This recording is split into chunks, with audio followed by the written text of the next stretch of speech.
Today we're going to talk about three types of government policies used to influence the economy: fiscal, monetary, and supply side policy.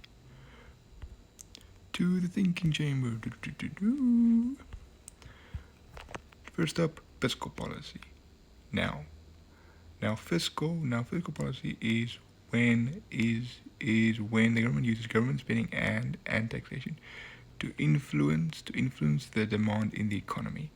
For government spending, the government may increase or decrease spending depending on the situation.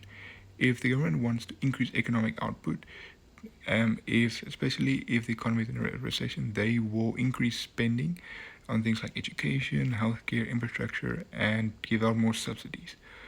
If the government is trying to pay back its debt, they will then decrease government spending.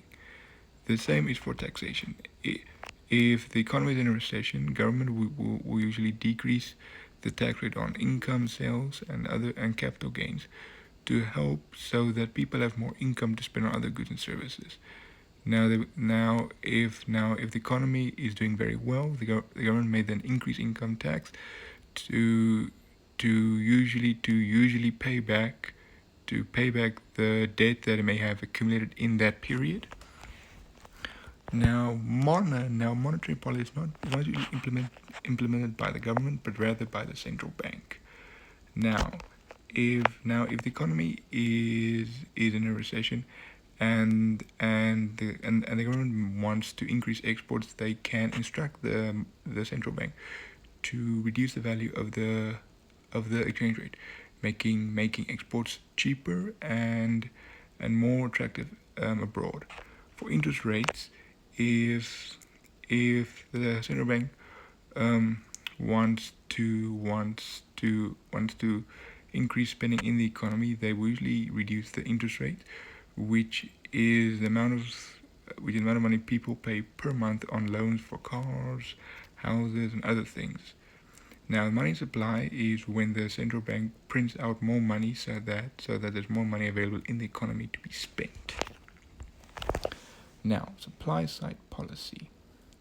Now, supply side policy is where the government wants to increase the output of the economy in the long run. Now for this, they can usually increase spending on education to help increase the output per worker. They can increase spending on infrastructure to reduce the cost of transportation, and as such of goods. They can do trade union reform, which is to reform trade unions so that when they strike, less work days are lost. They can reduce the income tax rate. They usually do this for high income earners to encourage more people to work harder to be promoted. And they can decrease spending on welfare to help encourage people to seek out jobs so that they don't solely rely on welfare. Out of the thinking chamber. So, what did we learn today? We learned today that the government can influence the economy in three main ways. If they want to influence the demand of it, they will then use fiscal and monetary policy.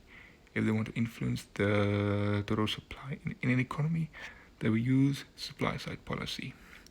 Thank you for watching this video. Enjoy your day.